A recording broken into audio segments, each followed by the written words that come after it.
জয় গুরু। নমস্কার সবাইকে। আশা করছি গুরুর কৃপায় সবাই ভালো আছেন, সবাই ভালো থাকেন, সেটাই কাম্য। গুরু যেন সবাইকে ভালো রাখে সে আশাই ব্যক্ত করি। এবং আমার সাথে যারা আছেন আমি তাদের কাছে খুবই কৃতজ্ঞ যে আপনারা আমার সাথে আছেন এবং আমাকে সবসময় উৎসাহ দিয়ে থাকেন, সেই জন্য আমি আপনাদের কাছে কৃতজ্ঞ। আর আমার জন্য একটু আশীর্বাদ করবেন, গুরু যেন আমার এই স্থূল দেহকে, এই দেহ লয় হওয়ার পূর্ব মুহূর্ত পর্যন্ত ভালো রাখেন, সে আশাই ব্যক্ত করি। যারা আমার নাম্বার চেয়ে থাকেন, নাম্বার ডেসক্রিপশনে দেওয়া আছে, ইভেন ফেসবুক পেজও অ্যাড করা আছে, আপনারা ওখানে ফলো করে আপনাদের মতামত জানাবেন। আপনাদের কোনো বিষয়ে জানার প্রয়োজন থাকলে নক করবেন, যদি আমার জানা থাকে আমি চেষ্টা করব জানানোর জন্য, না জানার থাকলে ক্ষমাপ্রার্থী, কারণ একটা ব্যক্তি সব কিছু জানা না। এতগুলো বিষয় এখন সবাই কমেন্টস করে বিভিন্নভাবে বিভিন্ন ধরনের কমেন্টস করে।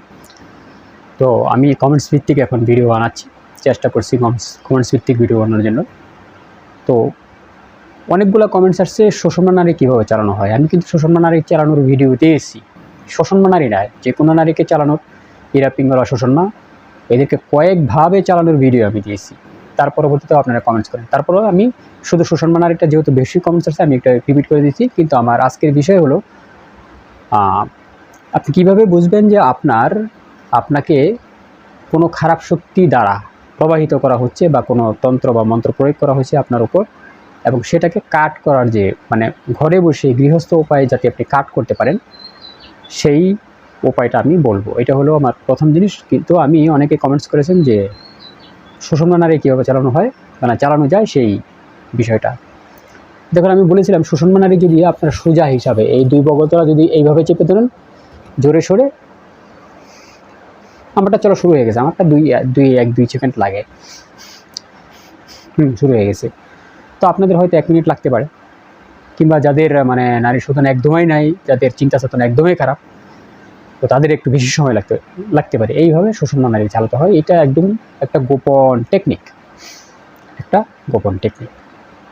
তো এইগুলো শোষণা নারী চালানোর বিষয়। এখন আসি, প্রথমত আমি বুঝবো কী করে আমাকে কোনো অপশক্তি আমার উপর প্রয়োগ করা হয়েছে, কিংবা আমাকে কোনো তন্ত্রমন্ত্র বা জাদু টোনা টোটকা করা হয়েছে, সেটা আমি কীভাবে বুঝব। দেখুন, একটা কথা হলো, যারা এই কাজগুলা করে, বিশেষ করে যারা এই কাজগুলা করে, একটা কথা আছে না, যেমন কর্ম তেমন ফল। তো নিশ্চিত রূপে এই ফল তিনি অবশ্যই পাবেন। কোনো ওয়ে নাই সেটাকে কাটার, কোনো ওয়ে নাই, কেউ বাঁচাতে পারবে না। তো আমি একজন লোককে অনেক আগে জানতাম, ঠিক আছে, তিনি এই ধরনের কিছু ক্রিয়াকলাপ করেছেন। তা আমি তাকে দেখেছি মৃত্যুর সময় যে তার কি বিকট অবস্থা, এবং মৃত্যুর পূর্বের যে অবস্থাগুলো কি কষ্টদায়ক, কতটুকু কষ্টদায়ক সেটা আমি ভাষায় বলতে পারবো না। এবং তার শরীরের আকৃতি এবং শরীরে যে কি হয়েছে সেটা এখানে বলাও যাবে। তো এই ধরনের তামসিক ক্রিয়াকর্ম থেকে 100% দূরে থাকবেন। এই ধরনের ক্রিয়া কখনোই করতে যাবেন না। আমি দেখছেন কখনো এখানে মারণ, উচ্চাটন, স্তম্ভন এই সমস্ত বিদ্যা বলেছি? কখনো বলিনি। এই সমস্ত জিনিস এই সমস্ত প্রক্রিয়া করার অনেক গুপ্ত থেকে গুপ্ত নথিপত্র আমার কাছে আছে, কিন্তু এগুলো আমি কখনোই এগুলো বলি না। কারণ এটা যখন বলবো, এটার যে কি বলে, এই যিনি কর্মটা করবেন আমার কাছ থেকে জেনে কর্মটা করলেন, যদিও আমি কখনো কোনোভাবে বলি, তো ওটা কাজ করবে না, এটা জেনে নেন। আমি 99.9% বলবো, ওই জাস্ট 0.1% যে বাকি থাকবে, এর জন্যই কাজ করবে না, এমনই একটা জিনিস ওখানে বাকি থাকবে। ধরেন এক্সাম্পল হিসাবে বলছি, আপনার ওখানে 7টা জিনিসের দরকার, আমি সম্পূর্ণ ক্রিয়া বললাম, আমি 7টা জিনিসের জায়গায় 6টা জিনিসের কথা বললাম, আপনি ক্রিয়া করবেন, হবে না। এরকমটাই করে যারা জ্ঞানী, যারা ইনফরমেশন দেয়, তারা এরকমটাই করে এবং বলে যদি কখনো করতে চান আমাকে জানান। এখন মনে করেন সেটা গেল একটা বিষয়। এখন মনে করেন একটা মন্ত্র 4টা বীজ দ্বারা করে, ওই ক্রিয়াটা 4টা বীজ দ্বারা করে। তো আমি 3টা বীজ বললাম, আরেকটা বীজ বললাম না, আপনি তো চেষ্টা করতেই থাকবেন। তো সুতরাং এই ধরনের ভিডিও ইউটিউব থেকে নিয়ে করার চেষ্টা করবেন না। সাত্ত্বিক বিষয়ে যে সমস্ত তপ জপ সাধনা আছে সেগুলো আপনি করেন, সেগুলো ইউটিউব থেকে নিয়ে করেন, কোনো সমস্যা নেই। এইটা গেলে একটা কথা। দ্বিতীয় কথা, আরেকজনে প্রশ্ন করেছেন যে দাদা মন্ত্র যে মানে কিলিত করা আছে তাকে উৎক্লীন কীভাবে করতে হয়, মানে খিলিত বলা হয়, কিলিত বলা হয়, লক বলা হয়, যেটাই বলা হয়, সেটা উৎকীলন কীভাবে করতে হয়। দেখুন দাদা, প্রথম কথা হলো উৎকীলন করার কয়েকটা ওয়ে আছে, কিন্তু আমি সেই ওয়েগুলো বলবো না, জাস্ট আপনার ভক্তিভাবে যেভাবে উৎকীলন করা যায় সেটাই আমি বলতেছি। তো যে সমস্ত মন্ত্রগুলা আপনার কিলিত করা আছে, আপনি সেই মন্ত্রটা নিয়ে প্রথমত সংকল্প করবেন। আরও ওয়ে আছে, কিলিতের ওয়ে যদি বলতে চাই তাহলে ভিডিও অনেক লম্বা হবে, কিন্তু সহজ ওয়েটা আমি বলতে চাই। সংকল্প করবেন এবং আপনার উদ্দেশ্যটা বলবেন যে উদ্দেশ্যটা কি আপনার। উদ্দেশ্যর পরে প্রথমত সংকল্প, পরে উদ্দেশ্যর পরে আপনি ওই মন্ত্রটা যার মন্ত্র, যে শক্তির মন্ত্র, তাকে সমর্পণ করবেন। মন্ত্রটা তাকে সমর্পণ করবেন। তো প্রথমত জানতে হবে যে মন্ত্রটা আপনি উৎকীলন করতে যাচ্ছেন বা খুলতে যাচ্ছেন, লকটা খুলতে যাচ্ছেন, সেই মন্ত্রটা কার, কোন শক্তির, কোন শক্তি সেখানে আছে। প্রত্যেকটা বীজের ভিতরে অনেকগুলো শক্তি থাকে, তো তাদেরকে সমর্পণ করতে হবে, তাদের কাছ থেকে অনুমতিটা আপনি নিতে হবে। এই যে আপনার ভক্তি ভাব, এখানে আপনার মন্ত্রটা উৎকীলন হয়ে গেল, মানে মন্ত্রের লকটা খুলে গেল। এটা হচ্ছে মেন ইম্পর্টেন্ট জিনিস। তারপরে আছে নদীতে ভাসিয়ে দেওয়া মন্ত্র, এতদিন লেখে সেগুলো আপনারা করতে গেলে অনেক মানে ধৈর্যের ব্যাপার, সেটা করতেও পারবেন না, সেটা আলাদা ওয়ে। বাট আপনার ভক্তিটাই হলো সবচেয়ে বড় বিষয়। এইভাবে মন্ত্রকে আপনি উৎকীলন করতে পারবেন। এখন আসি, কোনো তন্ত্রমন্ত্র করলে তার প্রভাব আপনার উপরে যদি পড়ে, সেটা আপনি বুঝবেন কি করে। সেটা বোঝার কয়েকগুলো ওয়ে আছে। তো বেসিক্যালি নর্মালি যখন আপনি কোনো কাজ করতে যাবেন, আপনার সে কাজটা হবে না, আপনি পূর্বেও করেছেন তারপরেও হচ্ছে না, কোনো কাজ মানে কোনো কিছু করতে গেলে মন বসবে না, মানুষের সাথে অহৈতুক ঝগড়া লাগবে, ফ্যামিলিতে অহৈতুক ঝগড়া লাগবে, অহৈতুক কাটাকাটি, এইটা গেলো বিভিন্ন বিষয়। মানে সাংসারিক যে ঝামেলা সেটা আপনার সবসময় লেগেই থাকবে। ইভেন আপনার স্বাস্থ্য আস্তে আস্তে খারাপ হতে পারে। তবে একটা জিনিস ইম্পর্টেন্ট, যদি খাওয়িয়ে আপনাকে কোনো জিনিস প্রয়োগ করা হয়, কোনো জিনিস যদি আপনাকে খাওয়ানো হয়, সেটার প্রভাব কিন্তু অনেক বেশি। আর যদি কোনো জিনিস আপনাকে খাওয়ানো না হয়, আপনি যদি সাত্ত্বিক ব্যক্তি হন, আপনার যদি স্রষ্টার প্রতি মানে ভক্তিভাব বেশি থাকে, প্রতিদিন আপনি কিছু না কিছু তপজপ করেন, সাত্ত্বিক তপজপ, সেই ক্ষেত্রে কোনো ব্যক্তি আপনাকে চেষ্টা করলেও আপনাকে না খাওয়িয়ে, মানে খাওয়ানোর পরিবর্তে যদি চেষ্টা করে সে বসে বসে ওখান থেকে কিছু করবে, সেটা ওনার জন্য অনেক টাফ বলতে অনেক টাফ। এর জন্য কোনো সাধকরা, যারা মানে ভালো মানের সাধক, যিনি বোঝে, তারা কখনো দেখবেন মানে হঠাৎ করে একটা জিনিস একজনে দিলে সে খায় না, কারণ সে জানে যে আমার শক্তি যতই থাক, যদি খাওয়ানো হয়ে থাকে, আমাকে কোনো জিনিস খাওয়াইয়ে ফেলতে পারে, তাহলে তার প্রভাব তার শরীরে পড়বেই, মানে ঔষধি গুণ সেটা তো তার শরীরে পড়বেই।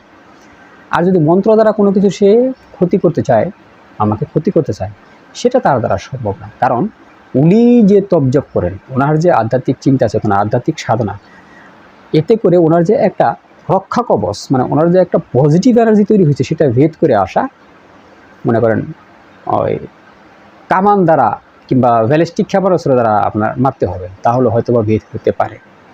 ঠিক আছে?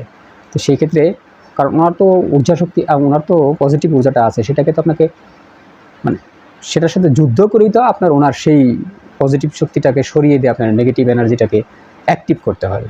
সেক্ষেত্রে তো আপনি দূর থেকে বসে বসে যতই মন্ত্র উচ্চারণ করেন, যতই ভাইব্রেশন ক্রিয়েট করার চেষ্টা করেন, ভাইব্রেশন তো উনিও পজিটিভটা চেষ্টা করতেছে, উনিও তো পজিটিভ ভাইব্রেশন চেষ্টা করছে। সেই ক্ষেত্রে একটা জিনিস আপনারা সবসময় খেয়াল রাখবেন, যাকে আপনার সন্দেহ হবে যে এর দ্বারা এরকম কিছু হইতে পারে, আর যে কোনো খাবার খাবেন সেটা একটু হিসাব করে খাবেন, না খাওয়াটা ভালো। আর যদি খান আপনার যদি দ্বিধা দ্বন্দ্ব মনে হয়, তাহলে একটু শুকে খাবেন খাবারটা, বুঝছেন? খাবারটা নিঃশ্বাস ছেড়ে দিয়ে, শুকে বলতে কি নিঃশ্বাস ছেড়ে দিয়ে খাবেন, এরকম খাবার উপরে নিঃশ্বাস ছেড়ে দিয়ে খেয়ে ফেলবেন, তো গেছে ওইটার মন্ত্রের ক্রিয়াকলাপ, ওটা যে ঔষধি গুণের ক্রিয়াকলাপ, এটা সরোদের বিজ্ঞানের একটা ট্রিক্স বললাম আপনি, তাহলে আপনার গেছে। এইটা গেল বিষয়। এখন আপনি বুঝবেন কি করে যে আপনাকে কিছু করা হয়েছে। আরেকটা উপায়, সেটা হলো আপনি একটা লেবু নেবেন। লেবুর কিন্তু অনেক ক্রিয়াকলাপ আছে।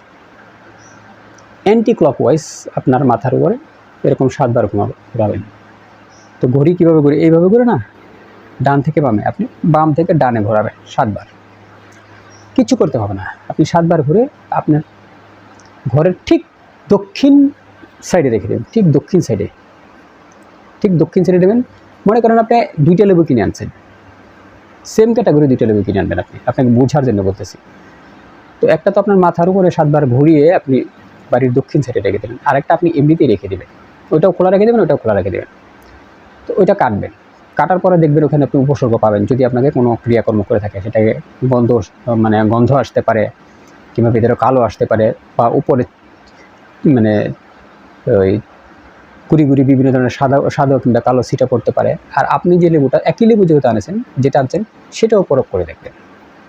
2টা লেবু আনছেন না, সেটাও প্রয়োগ করে দেখবেন যে এইটার কীরকম, ওইটার কীরকম। যখন দেখবেন এইটার সাথে ওইটা কোনো ক্রমেই মিলছে না, আর মিলবেও না করে থাকলে, ওই জন্য ওইটাও কাটবেন, 2টাই কাটবেন। দেখবেন যে 2টার সাথে যখন তফাৎ দেখবেন, আপনি পার্থক্য খুঁজে পাবেন, তখন বুঝে নেবেন যে হ্যাঁ, কোনো ক্রিয়াকলাপ আপনাকে করছে বা করানো হয়েছে। তো 2টার ওয়েটাই ওয়েই আমি বলবো, যেটা আপনার যদি কোনো ব্যক্তি খাবার খাওয়াই আপনাকে কোনো তান্ত্রিক ক্রিয়াকর্ম করে থাকে, সেটাও বলবো। আর এমনিতেও যদি কোনো ক্রিয়াকর্ম থাকে, সেটা বলবো। এগুলো অ্যান্টিবায়োটিকের মতো কাজ করবে। তো আপনাকে কী করতে হবে? ধরে নিলেন যে আপনার কোনো অপশক্তি আপনার উপর প্রয়োগ করা হয়েছে। তো আপনি কাঁচের গ্লাসে 1 গ্লাস জল নেবেন। 1 গ্লাস জল নিয়ে জলটা নেবেন। জলটা নেবার পরবর্তীতে আপনি 3 বার দুর্গা চল্লিশা পড়বেন। এই দুর্গা চল্লিশা আপনি পড়বেন আপনার মুখের ঠোঁটের বাতাসটা যাতে এই জলটার মধ্যে লাগে, ভাইব্রেশনটা যাতে জলটার মাঝে লাগে। 3 বার পড়বেন। 3 বার পড়ে সেই জলটা আরও বেশি করে যেটা জলের হাঁড়ি আছে না, হাঁড়ি বা জগ যাই থাকুক না কেন, সেটার সাথে মিশিয়ে দেবেন। মিশিয়ে দেওয়ার পরে যে ব্যক্তি আক্রান্ত মনে হচ্ছে, তাকে আপনি খাওয়াবেন। এভাবে 2 থেকে 3 দিন খাওয়া, দেখবেন যে ওই ব্যক্তি হয়তো যদি বেশি ধরনের আক্রান্ত থাকে, তাহলে খাইতে চাবে না। তাহলে এমনভাবে খাওয়াবেন যাতে উনি না বুঝতে পারে, জলটাকে মিশিয়ে এমনভাবে খাওয়াবেন যাতে উনি না বুঝতে পারে। প্রয়োজন ওনাকে বলবেন তুমি নিয়ে খাও, ওইখানে জল রাখা আছে, খাবে। এতে করলে একটা বিষয়, আপনি এতে করলে যদি কোনো বস্তু খাওয়ানোর মতো যদি কোনো বস্তু খাওয়িয়ে থাকে, এতে কিন্তু ওনার উল্টি আসতে পারে, বমি আসতে পারে, ঠিক আছে, পাতলা পায়খানা হতে পারে, শুধু জল খাওয়ার কারণেই। আপনি দেখেন এটার পাওয়ার কত, শুধু জল খাওয়ার কারণেই। আপনি টেনশন করবেন না, টেনশন করার কিছু নেই। ওটার যে প্রক্রিয়া সেটা করবে। আপনি কিন্তু শুধু জলটা পরে দিয়েছেন, এতেই কাজ শুরু হয়ে যাবে। এটা একটা বিশাল গোপনীয় বিদ্যা। এতে করে ওনাকে যদি খাওয়াইয়াও থাকে কোনো কিছু, সেটাও কেটে যাবে। ইভেন যদি দূর থেকেও করে, সেটাও কেটে যাবে। তো এই তো একটা যে বিশাল টেকনিক বা বিশাল বিষয় যে বললাম তন্ত্র কাঠের, এটা অনেক গোপন একটা জিনিস। আরও বেশ কিছু কাঠের জিনিস আছে, সেগুলো আমি হয়তো পরে বলবো। আজকে ভিডিও লম্বা হয়ে গেছে, যেহেতু ভিডিও আপনারা বেশিক্ষণ দেখেন না। আজকের জন্য এই পর্যন্ত। জয় গুরু, নমস্কার সবাইকে।